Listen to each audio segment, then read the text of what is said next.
On today's episode, double standards and naming conventions of an alternate timeline. Stay tuned for more.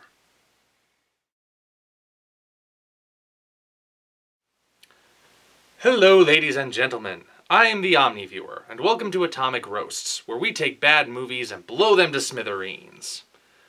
It is a sad but true fact that most authors are completely bat guano insane. I know this to be true because I am one myself. And it is this that has led me to conclude that I would never want to meet any of my favorite authors, simply because I'm concerned that we would just wind up arguing with each other. For example, I'm a huge fan of H.P. Lovecraft's Cthulhu mythos, in which he concocted a dark world of cosmic horror so penetrating that it almost feels real at times.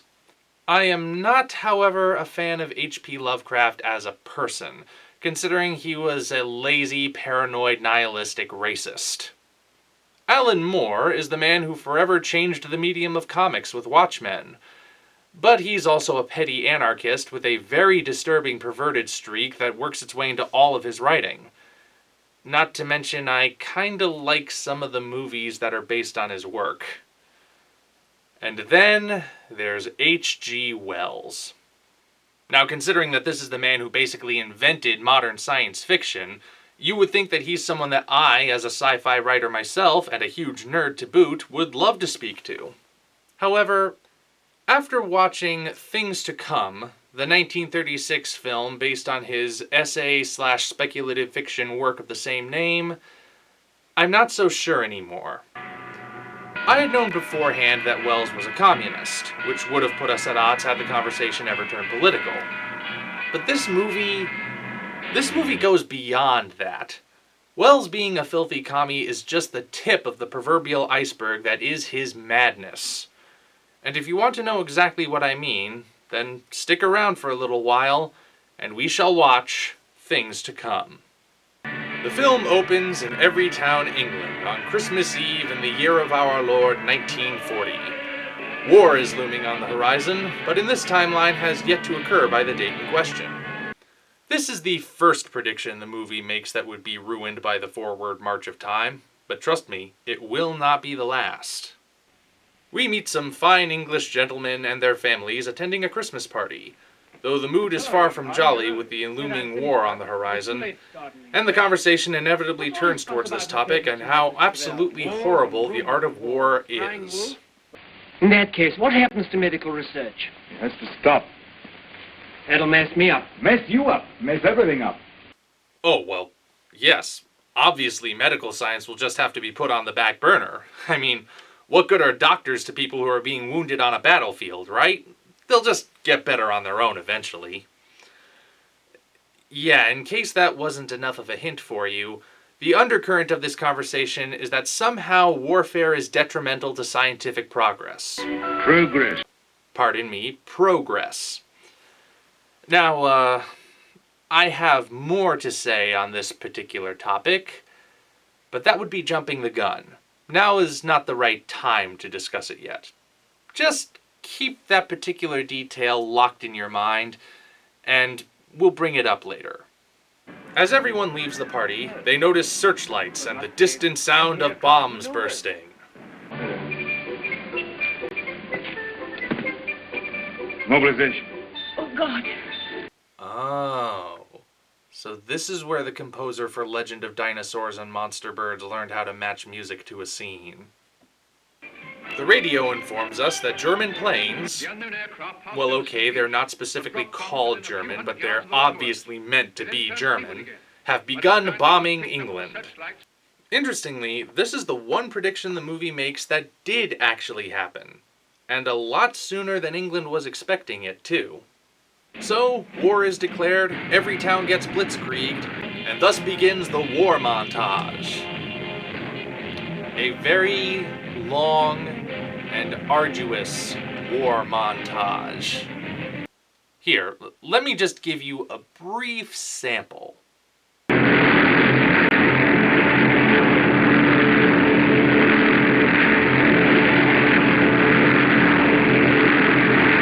Is it done? Okay, now, Imagine that sound, occasionally accented with machine gun fire, for 3 minutes without interruption. Aren't you glad I'm abridging this movie for you? As we move forward from this point, please bear in mind that both the movie and the original work it's based on were written before World War II actually happened. So nobody involved in that process knew how it was going to turn out or what effects it was going to have on society. Looking back from the 21st century, that makes the predictions that we are about to see all the more hilarious. The war montage eventually settles in 1970, still in Everytown, which now looks like it belongs in a Robert E. Howard fantasy story. Man, and they said we'll bomb them back to the Stone Age, they weren't kidding. Apparently, World War II never quite let up in this timeline, with all sides involved just continually blasting away at each other, waiting for somebody to cry uncle. I don't see how that's possible unless the warring factions had access to unlimited resources. Which, come to think of it, maybe they do. Maybe this world is actually a real-time strategy game and the players that are controlling it are using cheat codes. That's what I did while playing StarCraft. This was a great game, wasn't it? Loads of fun and nostalgia. I really wish the sequel wasn't so expensive, because I'd love to give it a shot. I mean, come on. Why should I have to pay up to $60 for 1/3 of a sequel? Wasn't it making us wait almost 12 years enough torture, Blizzard Entertainment? Why should... I'm sorry. I almost got distracted talking about something fun. I should be talking about the movie instead. So, thanks to the war that never ends and a plague that turns people into zombies, yes, I'm serious, Everytown has reverted to the Dark Ages, becoming a backwards dystopia of primitive technology ruled over by an evil tyrant named Chief Rudolph. Chief Rudolph. Our main antagonist's name is Chief Rudolph, the most wicked tyrant to ever guide Santa's sleigh. I'm sorry. That's the name you went with? This poor guy must get made fun of at all the dictator luncheons. I mean, you've got Dr. Doom, Fu Manchu, the Master, Darth Vader, and Chief Rudolph? One of these things is not like the other. Okay, enough harping on his name. I should describe him for you. But instead, I'll leave that honor to his wife, because she sums him up perfectly. You've got the subtlety of a bullfrog! Okay, so, quick recap here. Getting bombed 30 years ago was enough to make the people of Everytown completely forget about everything that came from the Renaissance, unleashed a zombie virus, and made them lose contact with the outside world. Seems legit. We quickly learn that life in feudal Everytown is not easy. Resources are limited, and Chief Rudolph rules through fear and violence, but only as much as the Hayes office will let him get away with. I'll bet most of you don't even know what that means, do you? Well, look it up on your own. I'm on a time limit. Once we have established how much Everytown sucks, that's when a Flash Gordon rocket ship appears in the sky. The pilot within just deciding to land on Main Street. This magnificent man in his flying machine is a scientist from the outside world, and he bears good tidings. He is arrested by Chief Rudolph's guards on the spot because Chief Rudolph is evil, but that doesn't stop him from going about his business and doing what he pleases. I must see this gentleman first. Well, you've got to go with me. Orders are orders. The boss first. Yeah. Pardon me. That jump cut gave me whiplash. Man, who edited this thing? Don't you know you're not supposed to jump to something else when somebody is talking?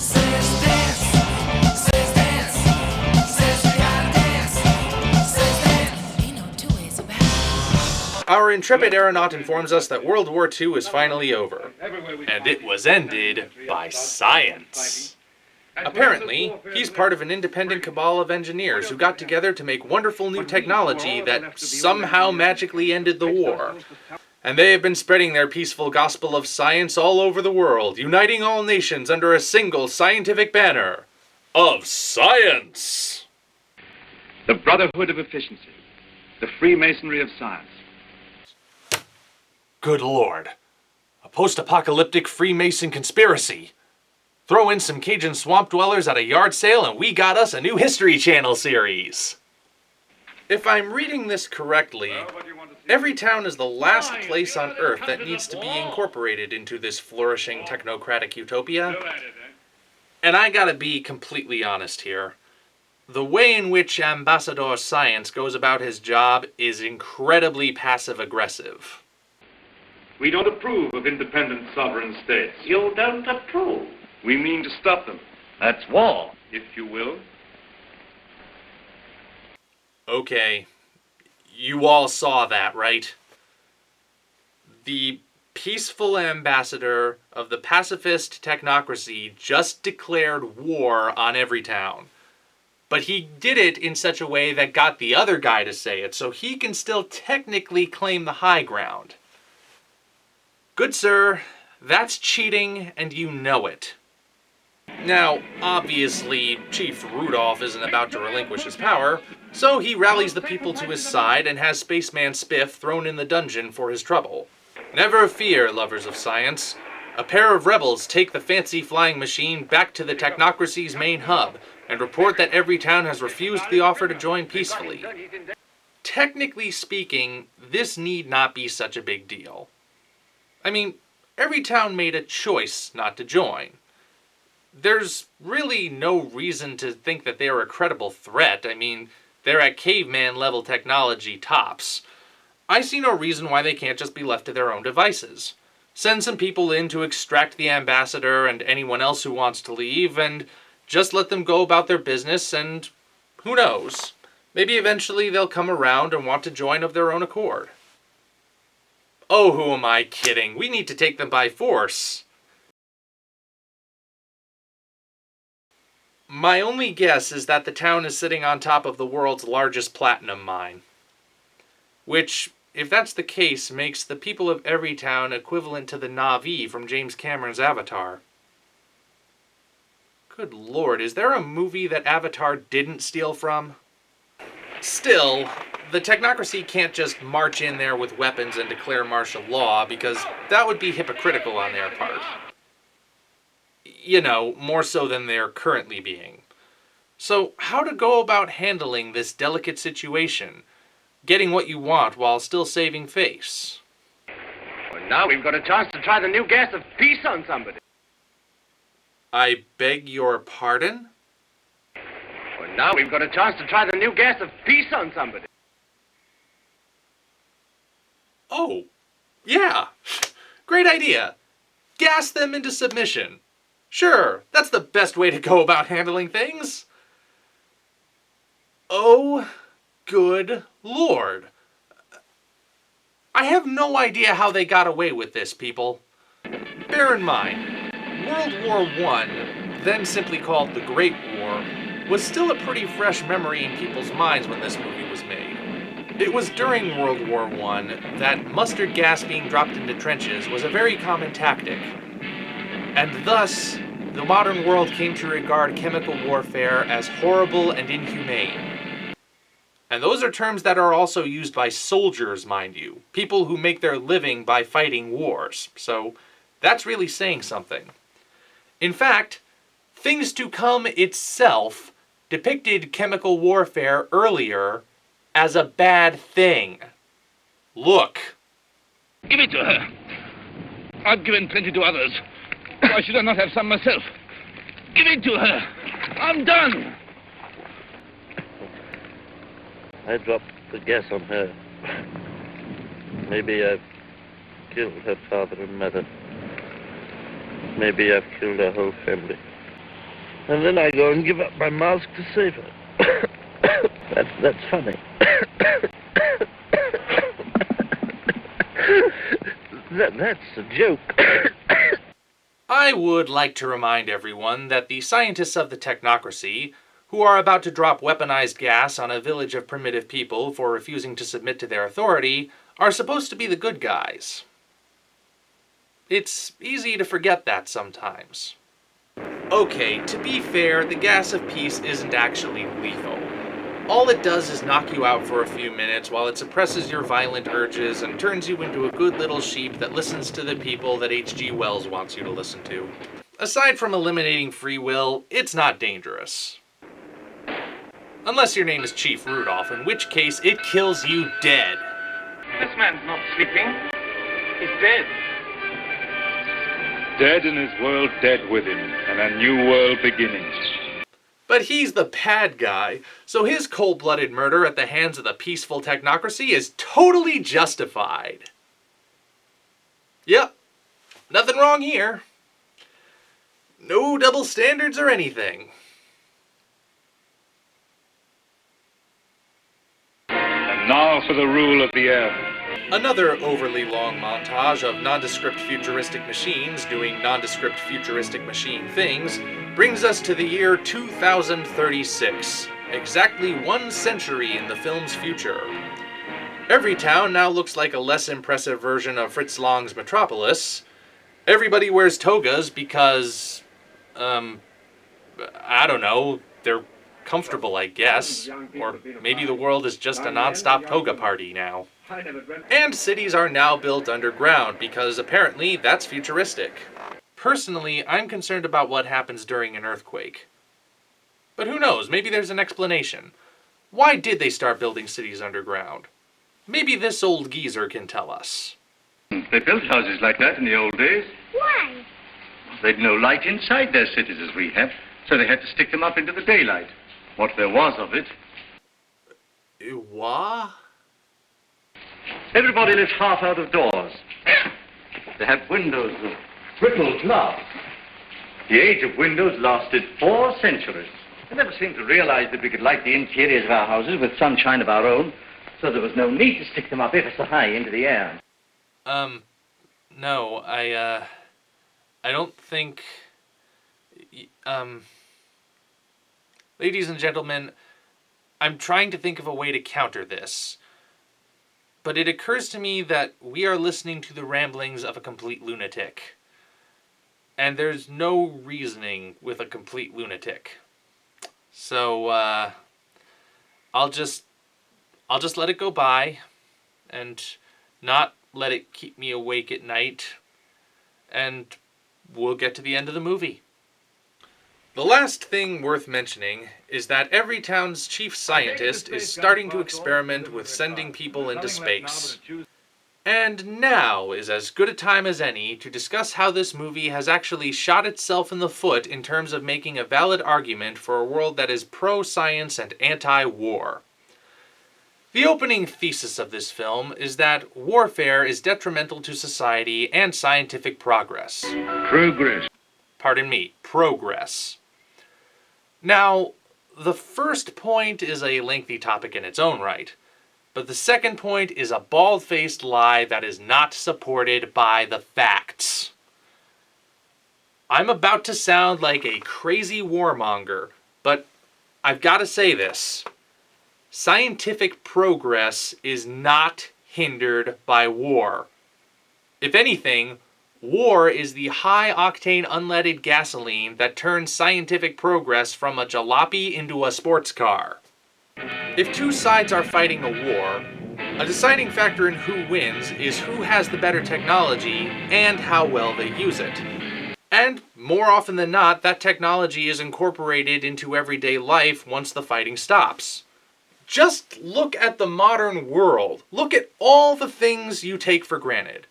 Microwaves, radar, sonar, jet engines, rockets, gas masks, the computer that you are currently watching this review on, all of those things and many more were invented for the military, or at least did not see widespread use until they were proven effective on a battlefield. During times where there is no fighting, scientific progress still happens, but it crawls along much slower. But ironically, the movie does a good enough job disproving its own thesis within the confines of the fictional world that it's presenting.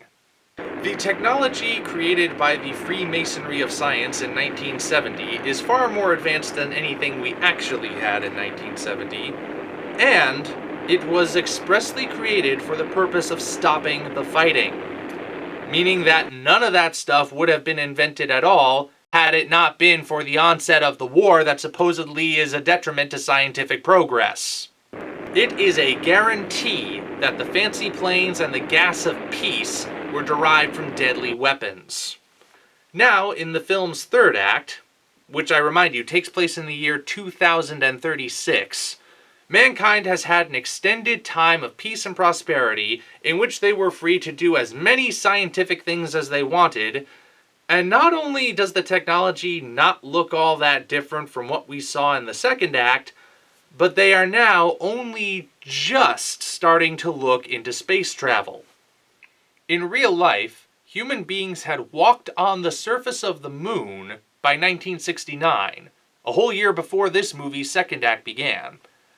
And we did that because the United States and the Soviet Union were competing in the Cold War. Do you see the point I'm making? It occurs to me that maybe some of you won't. Let me be perfectly and utterly clear about this. I am not, repeat, I am not saying that peace is worthless, or that we should wage endless warfare for the sake of scientific progress. What I am saying, and all that I am saying, is that Things to Come is doing a terrible, terrible job at presenting its case. Okay? Okay. Back to the story. Also residing in every town is a man with the incredible name of Theotokropoulos. Theotokropoulos has decided that he's sick of living in a world that is so wholehearted in its pursuit of science, and this whole space program thing is the final straw. He makes a public announcement to rally everyone to stop the space program, and he does so by making a very valid and well-executed argument. The object of life is happy living. We will not have human life sacrificed to experiment. Progress is not living. It should only be the preparation for living. Make no mistake about it. The slaveries they put upon themselves today, they will impose tomorrow upon the whole world. I bet it also helps that he has a cool name like Theotokropoulos. That, I am sure, draws many people to him. It's a better name than Chief Rudolph. Heck, Blofeld is a better name than Chief Rudolph. During all of this, the chief scientist of every town is still preparing to launch people into space. Apparently, he decided to skip the part where we send unmanned satellites and monkeys first and is just going right to the human astronaut phase. His test subjects? Why, his own daughter and her boyfriend, of course. His daughter is wholly devoted to his cause, most likely because she was raised never to contradict him or she gets locked in the science closet again, so she is just as willing to risk her life for her father's pursuits as he is.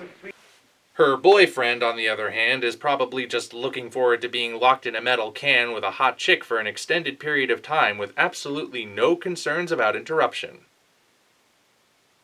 I know what he's planning to do in zero gravity.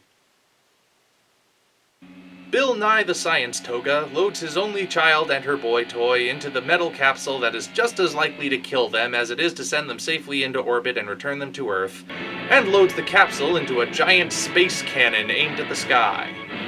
I would like to point out that this space cannon would have never existed had the cannon not originally been invented for the purpose of firing projectiles at enemy soldiers to kill them. Moving on. Theotokropoulos and his angry mob arrive as the countdown commences and attempt to stop the launch. They're about as successful as any group that tries to charge a cannon, but there's less bloodshed this time because it's not aimed at them. At least I think there's less bloodshed because there's something about a shockwave that could be dangerous and they get caught in it. Hey, the movie doesn't care, why should I? Now, at this point when I first watched Things to Come, I thought it wanted me to side with Theotokropoulos. Not just because he has a cool name, but because he has a good point. First of all, let it be clear that he is not some fringe radical. There were plenty of people, some of them even on the scientific council, who weren't sure about this whole space gun business. He was just the one who decided to speak up about it. But putting that aside, look at what happened. Science Father was willing to potentially kill 2 people, one of whom is his own child, for the sake of proving that a device which had not been tested can safely send people into space. That's messed up. That is the thinking of a psychopath. Everytown 2.0 might be free of war and crime, but there are still people present that are willing to kill for what they believe in. Could the ultimate message of things to come be that the type of civilization doesn't matter because somebody with dubious intent could still seize control of it and still kill people for their beliefs? Well, in response to that question, Science Dad gets the final speech of the movie. I'll just let you listen to him wax poetic about the wonderfulness of science. Roll that beautiful bean footage. I feel that what we've done is monstrous. What they've done is magnificent. Will they come back? Yes, and go again and again, till the landing is made and the moon is conquered. This is only a beginning. But if they don't come back, my son and your daughter, what of that cabal? Then presently others will go. Rest enough for the individual man. Too much and too soon, and we call it death. But for man, no rest and no ending. He must go on, conquest beyond conquest. First this little planet and its winds and waves, and then all the laws of mind and matter that restrain him. Then the planets about him, and at last, out across immensity to the stars. Poor humanity is so fragile, so weak. Little animals. Little animals. And if we're no more than animals, we must snatch each little scrap of happiness and live and suffer and pass, mattering no more than all the other animals do or have done. It is this or that. All the universe or nothingness. Which shall it be, Oswald? Which shall it be? Of course. It all makes sense now. Don't you see? Your pathetic excuse for a life is completely and utterly worthless unless you're willing to devote it entirely to science. Sure, you may have to sacrifice a whole bunch of people as test subjects along the way, but who cares how much blood needs to be spilled in order for us to reach our full potential? It is far better to kill people because a scientist tells you to than because a politician tells you to. Good Lord, Things to Come is such a horrible, horrible movie. Never before have I seen a propaganda film screw up its message this utterly. What we have at the end is H.G. Wells's vision of utopia, which is George Orwell's vision of dystopia. Think about that for a second. This movie revels in double standards, twisted logic, and arguments that stand up about as well as wet tissue paper in a hurricane. And it boggles my mind that more people don't talk about this film. And honestly, I think they should. Look, I am all for scientific progress. Progress. Whatever. But it needs to be tempered with some sort of ethical code. What we have just seen in the end of Things to Come is a world where that ethical code has been thrown right out the window, and it expects us to accept that without question. That's terrifying, people. And that is really the only reason why I can recommend watching Things to Come. Just so you can be informed. Watch this movie and see what sort of world we need to avoid. A world where science takes precedent over ethics and morality. 'Cause trust me, that's not what we want. But ultimately, what did we really learn by watching Things to Come? Well, I'd say we learned 2 things. First, never underestimate the importance of fact-checking. And second, never, ever base an entire fictional narrative on an essay, especially not a film. Man, the only thing worse than that would be if, I don't know, somebody based an entire fictional narrative on a single out-of-context line from a poem. But then again, that's so stupid no one would ever do something like that. Mail call. Here's your Netflix Omni viewer. Oh, goody! What is it? What is it? War Gods of the Deep, starring Vincent Price. An entire fictional narrative based on a single out-of-context line from a poem by master of the macabre Edgar Allan Poe.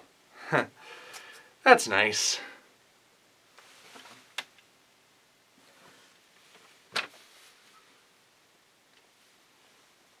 Oh no.